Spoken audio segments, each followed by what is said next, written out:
اے سی دیں نہ بیڈ دیں، مجھے پڑھنے دیں، فریج بھی میں خود ہی خرید لوں گی، ٹی وی بھی خود ہی خرید لوں گی، اے سی بھی لے لوں گی میں خود، لیکن مجھے پڑھنے دیں۔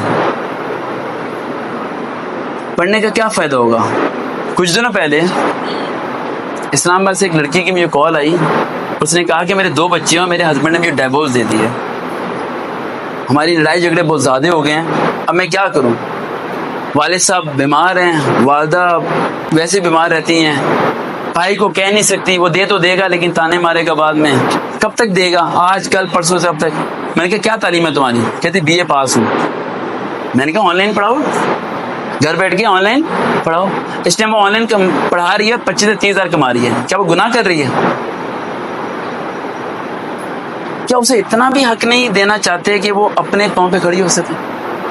آپ لوگوں کے دماغ میں ایسا کیسا بیٹھا ہوا ہے کہ لڑکی پڑھے گی تو غلط طرف ہی جائے گی؟ میرے